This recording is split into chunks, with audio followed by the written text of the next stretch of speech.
Já imaginou que inferno? Cada rua tem um dono. Cada dono impõe suas regras de trânsito. Hoje já é um inferno conhecer cada plaquinha maluca e sem sentido que o Detran inventa. Imagina reconhecer cada plaquinha de cada rua, sendo que ruas diferentes podem usar placas diferentes para a mesma coisa. Ou pior, duas ruas diferentes podem usar a mesma placa para coisas diferentes. Mas mais que isso, imagina cada rua pode ter em tese a sua própria carteira de motorista. Você ia ter que fazer prova de motorista para cada rua que fosse passar. Que loucura isso!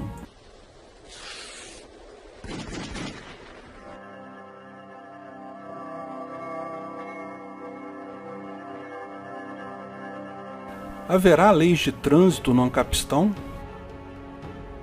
Para o que servem leis de trânsito afinal? Para o governo, lógico, são apenas mais um meio de arrecadar dinheiro, aproveitando que as pessoas sentem medo do trânsito, usam a dicotomia liberdade e segurança para extorquir dinheiro fácil de pessoas inocentes. Expliquei como fazem isso no vídeo Liberdade ou Segurança. Esse é o único e exclusivo propósito para o qual as leis de trânsito são feitas pelo governo. Nenhuma intenção além de arrecadar dinheiro. Mas não nos interessa estudar organizações decadentes em processo de falência. Deixe o Estado e suas leis de trânsito para lá. Para as pessoas em geral, regras de trânsito são uma forma de evitar conflitos potencialmente perigosos ao operar em máquinas pesadas. Carros, evidentemente, são ferramentas muito importantes no mundo moderno, mas todos sabemos, são coisas perigosas. Um acidente de trânsito pode causar desde um pequeno aborrecimento até mortes. Ficar na dúvida sobre quem tem preferência em um cruzamento ou de quem é a prioridade em uma rotatória pode gerar problemas sérios para os envolvidos. Ao longo do tempo, muito antes de qualquer governo pensar nisso, foram criadas uma série de normas que indicam o que deve ser feito em cada situação. Quem faria tais regras se não for o governo, não é mesmo? Só que não. A maior parte das regras surgiu espontaneamente, e o governo apenas colocou essas regras em um formato que permitisse a ele arrecadar dinheiro com elas. A prova mais cabal disso é que as regras são mais ou menos as mesmas no mundo todo. Sinal vermelho significa pare, sinal verde siga, até sinais mais simbólicos como dê a preferência, pare, contramão e outros similares. Lógico, há diferenças pontuais, mas ninguém sabe mesmo o que significam aquelas placas todas do Detran e ninguém sente falta disso. Talvez a principal diferença, a mais notável, é a mão de direção, que no Brasil, nos Estados Unidos e em 2/3 do mundo é a direita, e na Inglaterra, Austrália e nos outros 1/3 de países é a esquerda.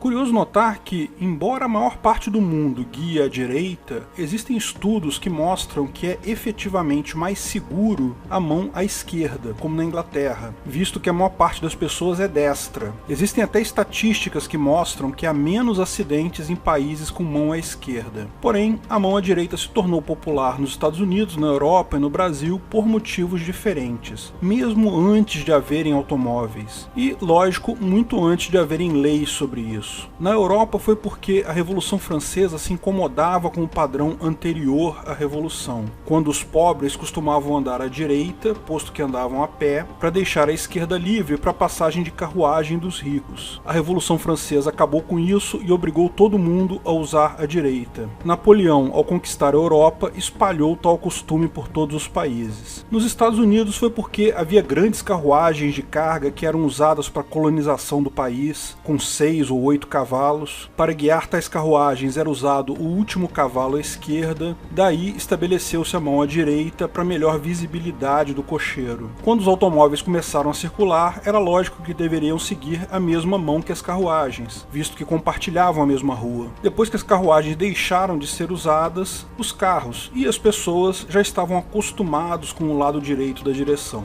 E no Brasil, bom, simplesmente importamos isso da Europa. Ou seja, o motivo pelo qual seguia majoritariamente à direita é puramente aleatório devido a fatores que não têm nada a ver com a direção de carros em si. De qualquer forma, hoje ninguém cogita mudar a mão de direção, seria algo absurdamente caro. Algo como a Suécia chegou a fazer no dia 3 de setembro de 1967, o chamado Dagen Age, ou Dia H, em que a mão foi invertida. A Suécia usava a mão inglesa, mas todos os países vizinhos usavam a mão à direita. Nesse dia, a Suécia adotou a mão à direita. Você consegue imaginar que loucura isso foi? Mas haviam relativamente poucos carros então. Hoje tal mudança mudança seria provavelmente impossível. Mas, numa mesma região, as leis de trânsito tendem a seguir padrões conhecidos por todos. Como explicamos no vídeo sobre o horário de verão, não há necessidade de governos para definir padrões que são interesse de todos. Basta uma entidade normativa reconhecida como a ABNT, que é uma entidade privada. Sim, cada rua particular pode aderir ou não a um padrão, mas não há por que imaginar que uma rua não siga o padrão dominante naquela região. Se o proprietário de uma rua quer que as pessoas usem aquela rua, seja para lucrar com o pedágio, seja para aumentar o movimento do comércio, é interesse dele que as regras sejam as mesmas já conhecidas e padronizadas. Por outro lado, se o proprietário não quer que as pessoas usem a rua dele, não há por que criar leis absurdas como um subterfúgio. Basta ele proibir o trânsito, a rua é dele. Nem há por que criar leis absurdas e sem sentido apenas para arrecadar dinheiro com multa, como o governo faz. Porque o proprietário só pode cobrar multas em virtude de contratos explícitos. Lembre-se, o direito ético de um proprietário é apenas usar a violência para impedir o acesso ou expulsar a pessoa de dentro da sua propriedade usando o mínimo de violência possível. Para estabelecer uma regra de trânsito do tipo, se você andar a mais de 60 km por hora, eu vou te expulsar da minha rua, não há problemas. Mas para uma regra do tipo, se você andar a mais de 60 km por hora, vai pagar uma multa de R$10, é preciso um contrato explícito. Para um contrato ser explícito, tem que ter todas as obrigações e condições claras para ambas as partes. A única forma de fazer isso de forma prática é usando um padrão já conhecido. Qualquer outra forma seria identificado como um contrato em erro e poderia ser contestado num tribunal privado. Imagina-se, portanto, que, ao invés de haver uma lei de trânsito para cada rua, as ruas apenas indiquem que seguem a norma ABNT XYZ, e o mais provável é que, em uma região, só exista uma norma desse tipo. Lógico, numa sociedade libertária, nada impede um maluco querer impor regras totalmente particulares na rua dele. E se você pretende usar tal rua, precisa conhecer tais regras. Mas a beleza do anarcocapitalismo é que não se busca resolver esse tipo de problema com base na força, obrigando ele a adotar uma lei como é feito hoje, mas sim via incentivos. Há incentivos para que ele use uma norma padrão. Mas e quanto à carteira de habilitação? Uma das formas que o governo inventou para arrecadar muito dinheiro com leis de trânsito é adotar uma forma de certificação totalmente inefetiva e aleatória para apenas permitir que determinadas pessoas, os possuidores de CNH, possam usar um carro. Basicamente, os cursos são totalmente ineficientes, nenhum conhecimento real é passado, as provas são totalmente inefetivas em medir a sua real capacidade de dirigir sem botar os outros em risco, mas você tem que pagar por tudo isso, o que significa que o governo atingiu o objetivo dele, arrecadar mais. Meu Deus, as pessoas sem carteira não sabem dirigir, vão colocar os outros em risco, que absurdo, todo mundo tem que ter carteira, blá blá blá. Eu pessoalmente acho que CNH é um pedaço de papel caro que não significa absolutamente nada.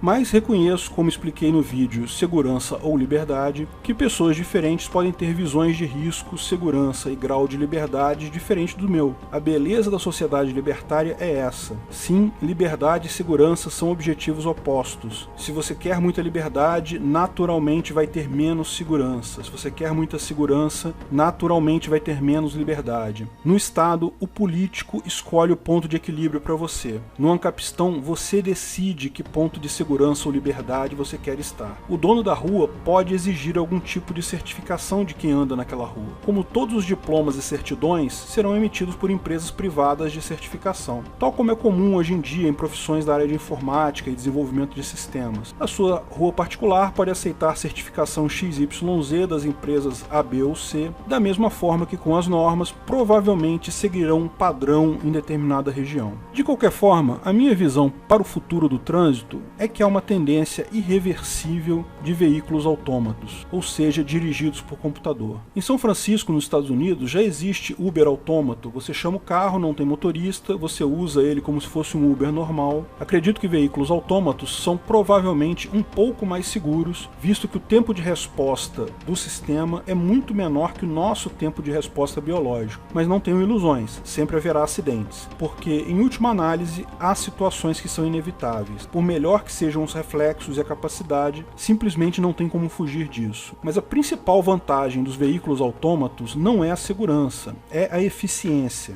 Engarrafamentos são um grande problema em cidades. Cada vez mais pessoas têm carros e, para fazer seus afazeres, vão usar tais carros cada vez mais. Ruas, via de regra, não têm como ser aumentadas. Como resolver o problema de mais carros nas mesmas ruas? Curioso que, mesmo quando as ruas são aumentadas, como na criação das superhighways na Califórnia, percebe-se que isso não alivia os engarrafamentos. De fato, ao contrário, há estudos que mostram que grandes avenidas e vias expressas causam aumento no engarrafamento em uma região, não a diminuição. No final, você sabe por que engarrafamentos ocorrem? Você já reparou que às vezes ficamos horas parados em um engarrafamento e quando saímos dele não havia nada, nenhum acidente, nenhuma obra? Como se forma um engarrafamento se não há obstrução alguma? Os estudos mostram que os engarrafamentos são formados basicamente devido à demora na retomada de velocidade devido a uma parada. Quando algo faz o seu carro parar, pode ser um sinal, pode ser alguma outra coisa, pode ser até um acidente em outro carro ou uma obstrução qualquer. Quando o carro da frente volta a andar, levamos um tempo para reagir a isso, acelerar o nosso carro e retomar a velocidade. Por isso, grandes avenidas pioram os engarrafamentos. São mais carros ao mesmo tempo, o que leva a uma multiplicação de segundos na demora de retomada de velocidade. Aquela pequena demora humana em agir de alguns segundos, multiplicada por centenas de motoristas em uma via, multiplicada por dezenas de paradas e retomadas, leva a horas de engarrafamento. A beleza dos carros autômatos, eles podem ser programados para fazer isso muito, mas muito mais rápido, cortando o tempo preso em engarrafamentos para uma fração do tempo atual,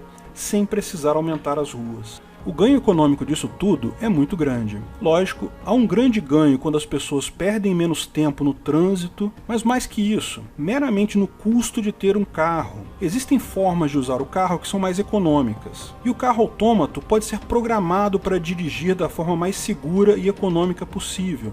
Adicionalmente, você invalida toda a indústria de multa estatal, porque o carro autômato pode ser programado para obedecer todas as leis aleatórias criadas pelo Estado automaticamente, privando o Estado de uma fonte de renda considerável. Não duvido nada que a barreira final para o carro autômato ser universalmente adotado será o Estado fazendo campanha contra ele, por medo de perder essa fonte de receita. Vão mostrar acidentes em que um carro autômato matou uma pessoa como algo absurdamente inumano, esquecendo-se que, se fosse um humano guiando, teria matado 3 pessoas na mesma situação. Pode prestar atenção como cada acidente com carro autômato vai gerar mais destaque que milhares de acidentes muito piores com carros dirigidos por humanos, de forma a justificar alguma lei para, em última análise, inviabilizar carros autômatos. Lógico, carros autômatos não são absolutamente seguros, nenhuma tecnologia é, mas são muito mais seguros que os carros guiados por humanos, e sem a correspondente redução de liberdade. Seu filho de 4 anos pode ir sozinho para a escola em um carro autômato. É mais confiável até do que um táxi ou um Uber, mas é muito mais que isso, representa uma pequena faceta da reação do mercado contra as formas predatórias de arrecadação do Estado. É mais uma pequena face em que seres humanos normais, usando tecnologia, mostram o dedo do meio para o Estado. Não mais, motherfucker. Se você gostou do vídeo, não esqueça de curtir e compartilhar. Comente abaixo se tiver qualquer dúvida ou se quiser sugerir novos temas. Se inscreva no canal e clique no sininho para ser avisado de novos vídeos. Lançamos vídeos novos todas as sextas-feiras, eventualmente algum vídeo extra durante a semana. Patrocinadores têm acesso aos vídeos 2 dias antes do público, bem como vários outros benefícios e brindes. Veja como se tornar um patrocinador em http://apoio.ancap.su. Agradecemos a todos os nossos patrocinadores, principalmente nossos patrocinadores VIPs. Álvaro Ribeiro, areanobre.com.br, Bob Dias, Bruno Brinatti, Cláudio Góes, Delcio de Castro Júnior, Keller, Fabrício Biasotto, Gabriel Carres, Igor Vilela Bastos, Limeira Livre, Marco Batalha, Matheus Azevedo, Matheus Carvalho Silva, Matheus Nardi, Onias Vieira Júnior, Paulo Marcelo Dal Bosco, Paulo Sena, Pedro Vitor Zimmermann, Raul Batista, Rafael Andrade, Rodrigo Andolfato, Sérgio Leonardo, Thiago Abreu, Wanderson Meneghini, Washington Matos Poloto. Se quiser contribuir com o canal, ajudar na divulgação do anarcocapitalismo, veja na descrição do vídeo de que formas você pode fazer isso.